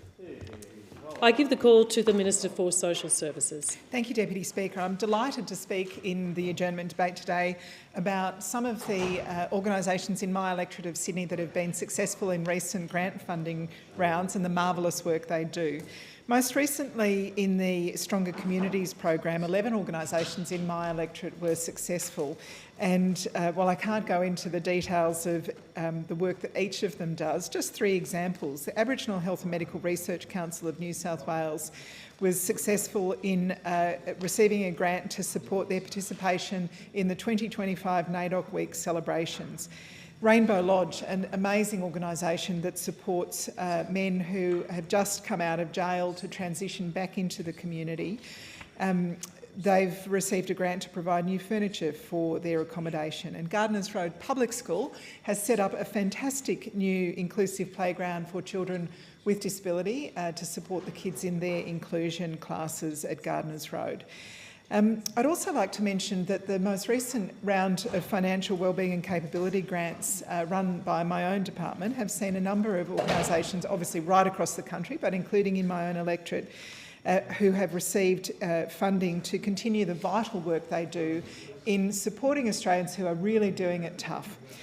In my own electorate, the Salvation Army, Anglican Community Services, Mission Australia, Prosper, Serving Our People, St Vincent de Paul, WorkSkill Australia and Wesley Community Services will receive between them $3.8 million over the next 5 years giving them the vital ability to help people who are really doing it tough. So people who need a supermarket voucher to buy some food for the kids or need immediate financial support. These organisations are also helping with financial counselling to help people through longer-term changes to their financial well-being. And gambling counselling. We know that too many Australians are experiencing the negative consequences of problem gambling. Deputy Speaker, these organisations are the ones that help people who are falling through the cracks where there is no other support available. And I'd also like to tell you, Deputy Speaker, and to tell this place about the fact that the government has doubled support for food relief organisations. OzHarvest, Food Bank and Second Bite have between them seen a doubling of food available for these national organisations. And we've seen another organisation join the ranks for the first time, Good 360, which does much the same for goods like toiletries and small consumer goods that the food relief organisations do. They stop stuff that would otherwise, perfectly good stuff, that would otherwise end up in landfill. Instead, they redistribute it to people who need it. Of course, that's good for the people who receive the assistance, and it's actually really good for the environment as well if we stop good consumer goods with very small errors in their packaging, for example, ending up in landfill. Deputy Speaker, I did also just, as I draw my comments to a close, want to end by tabling a petition today. The petition has been certified as in order by the Petitions Committee, and I've checked with the opposition that it's also acceptable to them for me to table it today. And this is a petition which calls for a publicly accessible National Animal Cruelty Offenders Register. It's gathered more than 4,500 signatures, and as I say, I can confirm that it's been certified by the House Petitions Committee. We absolutely should always be encouraging direct participation of our citizens in our democracy, and I take real pleasure in tabling petitions, a really broad range of petitions, because I know that citizens who take the time and put in the effort to gather signatures like this do it because they're passionately committed to the issues that they're campaigning on, and because they want to see our Parliament recognising the importance of this issue to them. So congratulations to Ms Gina Stokes, who's the Chief Petitioner here, to her for her work to end animal cruelty. Thank you. And I table the petition. Thank you. And I give the call to the member for Wide Bay. Thanks, Deputy Speaker. I rise to pay tribute to the lives of three people who each in their own way served our community and our country.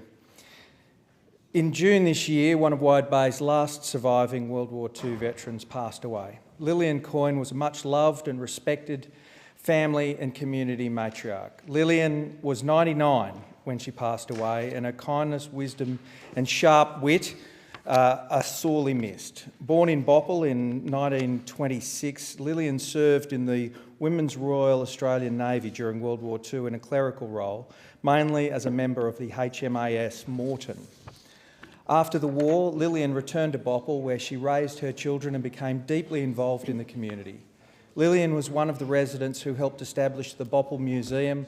Her knowledge of the history of the Boppal district was immense. She authored several books documenting the history of the region, and she was a local legend in her own right. I had the pleasure of meeting Lillian several times. In 2020, I presented her with a commemorative medallion marking the 75th anniversary of the end of World War II, and in 2023, a certificate of appreciation for her war service. Our last meeting took place at Groundwater Lodge in 2024, where she shared her memories of Wide Bay and her wartime experiences in the Women's Royal Australian Navy. Deputy Speaker, in 2025, the Wide Bay community also farewelled Melvin Harris of Tyro. Mel was married to Linda Harris for 56 years, and throughout their lives together they travelled extensively as a family, encouraging their 3 daughters to learn about different cultures and experience the world around them. Mel enjoyed working with his hands, and his work went well beyond putting up election signs. He won 2 Fraser Coast Heritage Awards for his restoration and renovation work, and shared his skills and talents with the community. Mel and Linda devoted much of their life to public service. Mel joined Rotary over 50 years ago and was a proud Paul Harris Fellow for his outstanding service and commitment to Rotary's ideals. He was actively involved in the Rotary Youth Driver Awareness Program and numerous Rotary fundraisers. Even after their retirement, Mel and Linda's strong commitment to their community and volunteering continued. Mel was bursting with pride when Linda was awarded an OAM in 2023. Mel and Linda have been steadfast friends and strong supporters of the National Party since the 1980s and then the LNP, having assisted in every election held over the past 40 years, and I thank them both for their efforts. Mel was a man of quiet achievements, generous spirit and a deep love for his family and community. His presence is deeply missed. Deputy Speaker, Peg Bergen passed away this year. Peg was an amazing person who reached the age of 97 years old. Peg was born in Melbourne and lived with her husband Cecil on a rural property in Victoria before moving to Tewantin after Cec retired from his career as a Liberal member for Polwarth in the Victorian Legislative Assembly from 1970 to 1985. Peg spent many years actively supporting the Liberal Party and often spoke about handing out how-to-vote cards for Sir Robert Menzies in her younger days. After Cec passed away in 2003, Peg continued her strong and loyal support for the Liberal Party and the LNP in Queensland, including starring in my first election campaign ad in 2016. Peg was a member of the State Council and Women's Council. She attended party conventions, donated to campaigns and hosted party functions and fundraisers in her home. Peg continued her voluntary work up until close to the end of her life, and she is remembered as a warm, friendly, engaging lady who was always willing to help others. I give the call for the member for Boothby. Thank you, Deputy Speaker. I wanted to give the House a brief update on the unprecedented algal bloom affecting much of the South Australian coast. Of course, we've had short-term algal blooms in South Australia before, and they occur around Australia and internationally from time to time, and they usually resolve within a matter of weeks.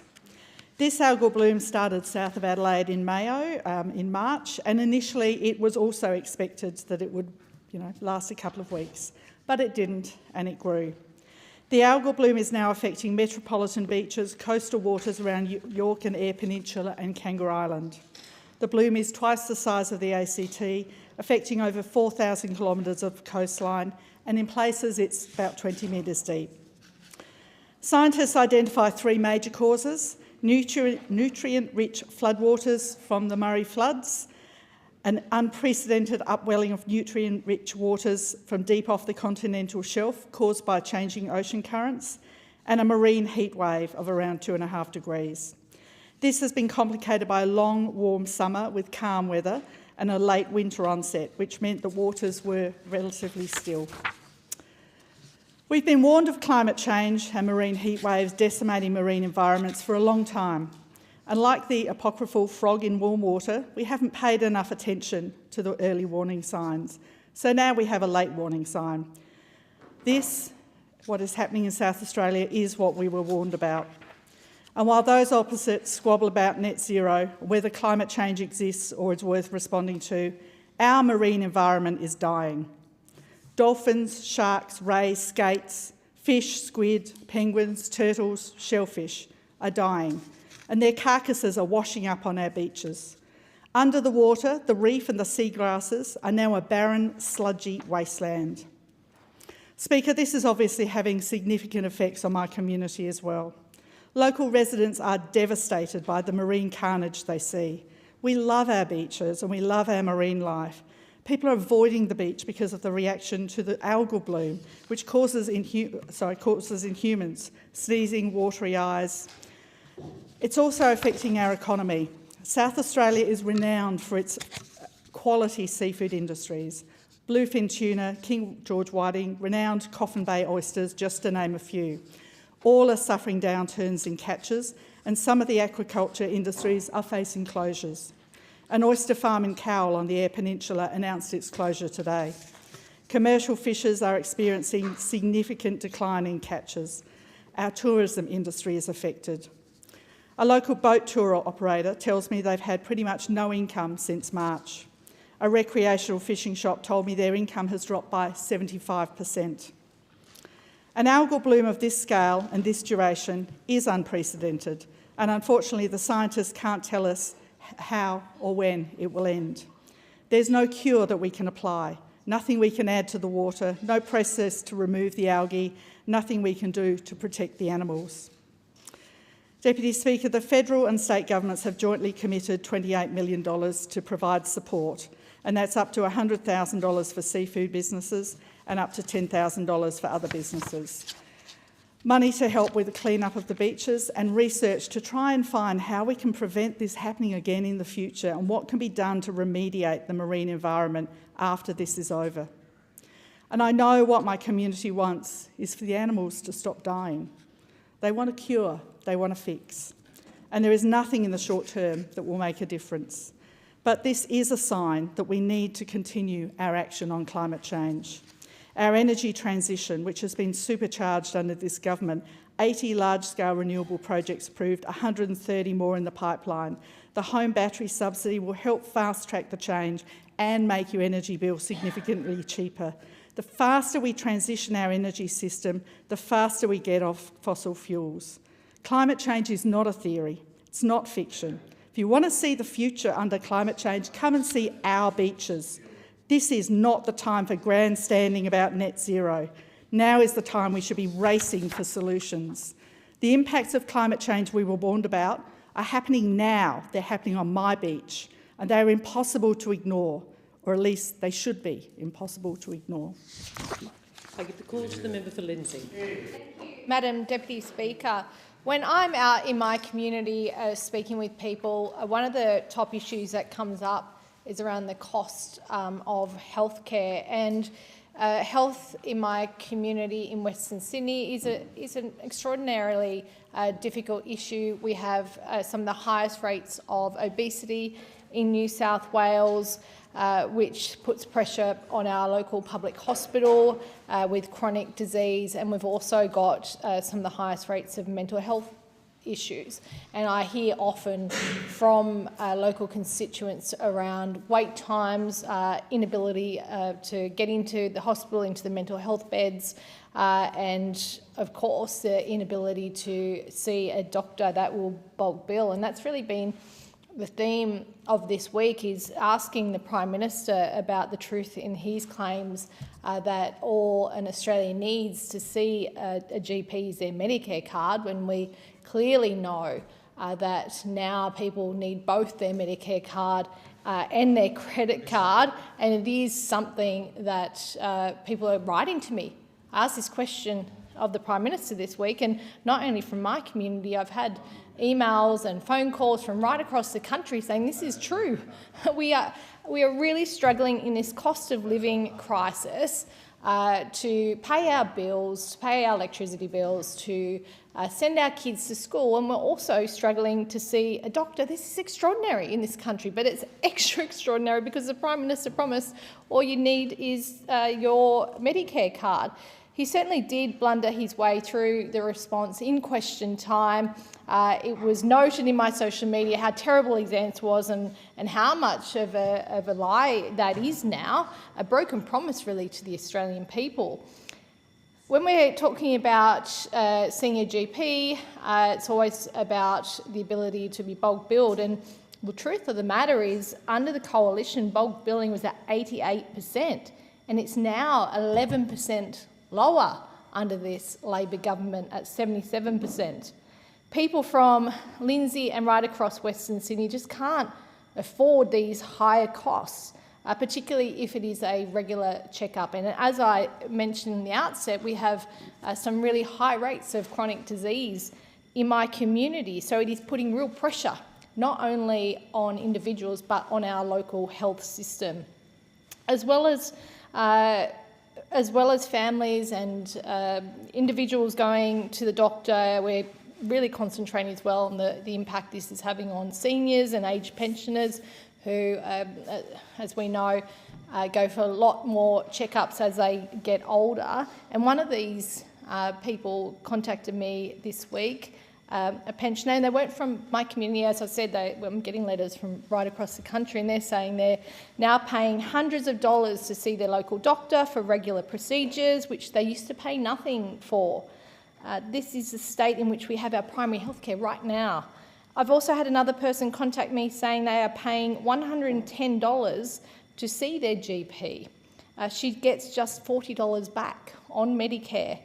The gap fee means it's getting harder and harder for so many Australians to see the doctor right now. So people are reaching out because they've got real life stories and real life struggles that the government is just completely ignoring while the Prime Minister continues to wave his Medicare card around. It's a real slap in the face for people that are struggling right now to be told that everything is so wonderful and you don't need anything else but your Medicare card. But the truth and the reality is people aren't being able to get to their GP, they aren't being able to get the healthcare they need.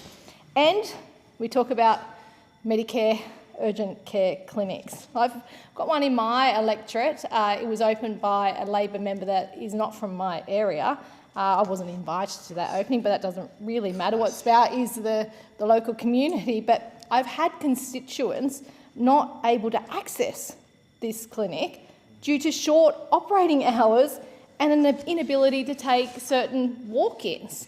That's extraordinary. So under the fanfare of we're going to make things easier for people in my community, once again, it seems like the Albanese Labor government's trying to hoodwink people in my community. It's just not good enough. We'll keep pressuring the Prime Minister on his claim that you only need a Medicare card, because what you need is both a Medicare card and a credit card, and Australians deserve so much better.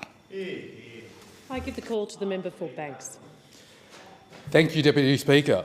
Last week in my first speech in the House, I spoke about my belief in education as a tool that can transform the lives of our young people and the importance of promoting intergenerational mobility. And I'm so pleased to be part of an Albanese Labor government that is acting to make our higher education system fairer, more accessible, and to help more Australians with the burden of student debt. The legislation introduced last week and that passed by the House on Tuesday will cut the debt of over 3 million Australians, including 20,509 people in my community of Banks. That is 20,509 people for whom student debt burden is lighter. That is 20,509 people who have got qualified and invested in themselves and who will now have more money in their pockets. While some in this place have derided this policy as something that will bear no benefit, the Australian people, and particularly young Australians, know that this will be incredibly beneficial to them. No matter if they studied at university, TAFE, or took up an apprenticeship, if they have student debt, it will be cut by 20%. The legislation introduced last week is not just about reducing student debt, but also making the system fairer by raising the minimum threshold and changing the system that calculates minimum repayments. Instead of the current system, which calculates based on your whole wage, the marginal system we are introducing will see repayments calculated on the amount you earn above the minimum threshold. The average income earner in my electorate earns about $78,000 a year. In effect, the average income earner who holds a student debt will pay $850 less per year while still having the option to pay down their debt quicker if they wish. Deputy Speaker, this is not just about student debt relief and reform. It is a tangible cost of living relief for so many people in our communities. Deputy Speaker, this is not the beginning, nor is it the end of the Labor government's investment and reform in higher education. On this side of the House, we supported changes to indexation in response to inflation last year, which when combined with our 20% cut will see $20 billion of student debt forgiven. We've established the Australian Tertiary Education Commission to drive reform of the sector. We are making it easier for more people from the outer suburbs and from regional Australia to go to university and to realise their potential. We've worked with relevant agencies to remove help debt from debt to income reporting and made it easier for those with student debt to take out a mortgage and get into a place of their own. I've spoken to young people across my electorate about this, and it has already started to reap benefits across our great country. We've made fee-free TAFE permanent and protected 650,000 students enrolled in fee-free courses from having to shoulder a debt while they get qualified for some of the jobs and skills we want most in this great country. We've expanded fee-free uni-ready courses to help students from disadvantaged backgrounds to get ready for higher education.